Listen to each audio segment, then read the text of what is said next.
अगर आप भी चाहते हैं नए वीडियो एवं नए ऑडियो देखने एवं सुनने के लिए तो हमारे गोल्ड स्टूडियो चैनल को सब्सक्राइब जरूर करें एवं बेल आइकन दबाना ना भूलें।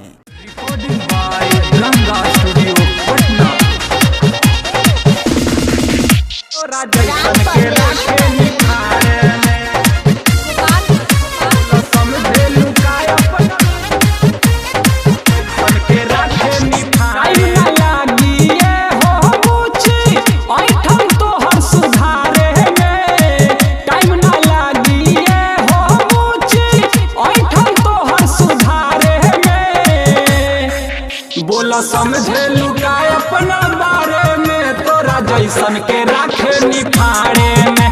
बोला समझे लुका अपना बारे में तोरा जैसन के राखे निखारे में।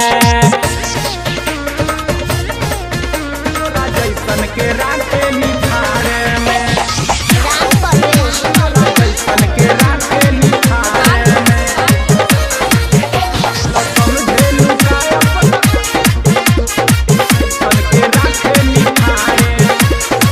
अब ही काचे उम्र बा काचे जवानी हो। कोरोना मन मानी ये दिल जानी हो। जलवा जे देखबू तो मन नहीं मानी हो। कबनो दीना कर दिहब छेरा खानी हो। सारा दिन बीतेला तोहर देहि पे मेकअप सवारे में। बोला समझे लुका अपना बारे में तोरा जैसन के राखे निखारे में। बोला समझे लुका अपना बारे में तोरा जैसन के राखे निखारे में। तोरा जैसन के राखे निखारे में।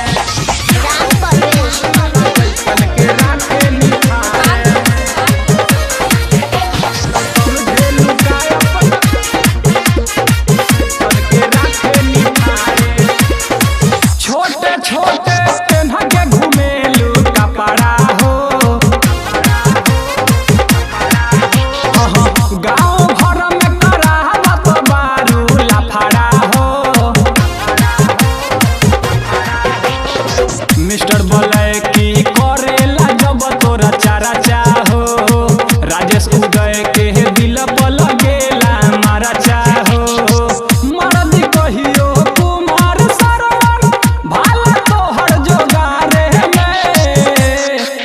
बोला समझे लुका अपना बारे में तोरा जैसन के राखे निखारे